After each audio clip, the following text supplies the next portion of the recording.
Hi guys, my name is Desiree Cañeda and I will be your teacher for today.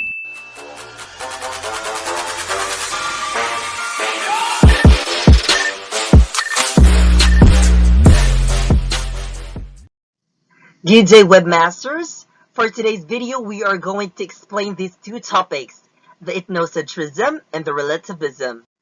Ethnocentrism is going to be an exciting topic as we are going to slide deeper as to why other people really love their culture so much.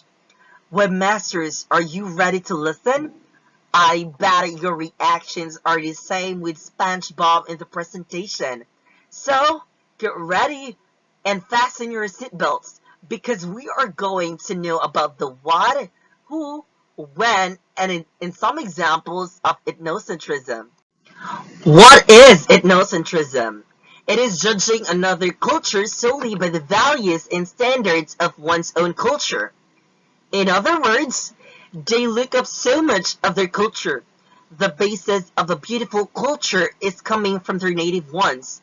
They highly think of themselves as superior and think of other cultures as inferior basing only from their subjective points of view. Who are these ethnocentric individuals? Ethnocentric individuals judge other groups relative to their own ethnic group or culture, especially with concern for language, behavior, customs, and religion.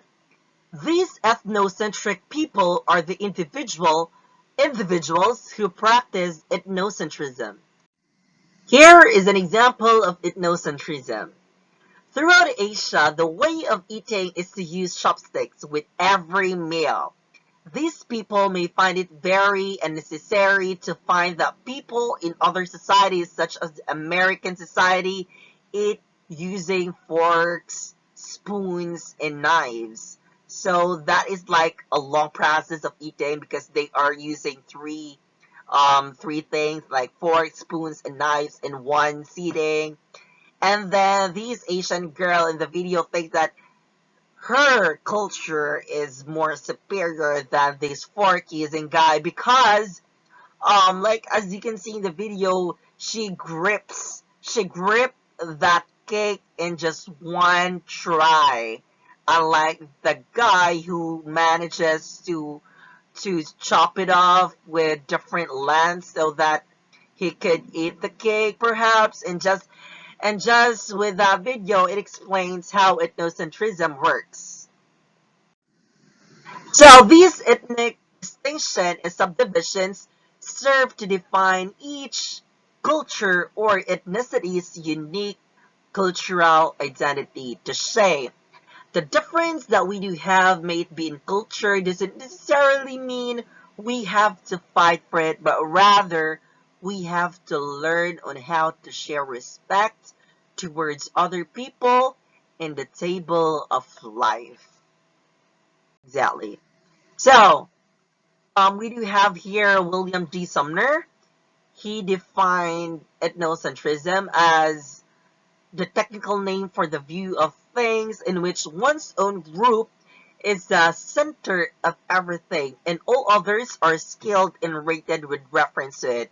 Exactly. Because just like any other definition, ethnocentric individual thinks that their culture is way more superior than other cultures. So, with these words like the center of everything. So these people thinks that their culture is the only culture that is best. They didn't think that there are so much cultures around the world that might possibly bring down their culture. Right. He further characterized it as often leading to pride, vanity, beliefs of one's own group superiority, and contempt of outsiders. The word superiority explains these individuals' attitude and interaction towards other people whilst explaining their culture. In the study of anthropology, people born into a particular culture that grow up absorbing the values and behaviors of the culture will develop a worldview that considers their culture to be the norm. If people that experience other cultures that have different values and normal behaviors, they will find that the thought patterns appropriate to their birth culture are not appropriate for the new cultures. Cultural relativism. It is the principle that an individual person's beliefs and activities should be understood by others in terms of that individual's own culture. It is the idea that a person's beliefs, values, and practices should be understood and be respected based on that person's own culture and not be judged against the criteria of another. It was published as accepted in anthropological research by Franz Boas in the first decades of the 20th century and later popularized by his students. The cultural relativism was in part a response to Western ethnocentrism. Ethnocentrism may take obvious forms in which one consciously believes that one's people's arts are the most beautiful, values the most virtuous, and believes the most truthful. Franz Boas, who is in the picture, who is originally trained in physics and geography, argued that one's culture may mediate and thus limit one's perceptions in less obvious ways.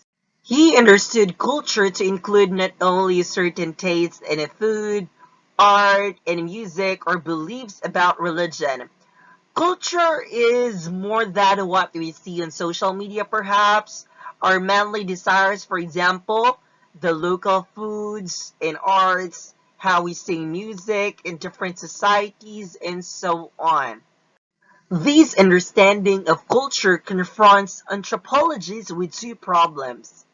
First is how to escape the unconscious bonds of one's own culture, which inevitably bias our perceptions of and reactions to the world. Because of our cultural differences, we cannot deny the fact that there is going to be an uncontrollable unfairness in our views and opinions.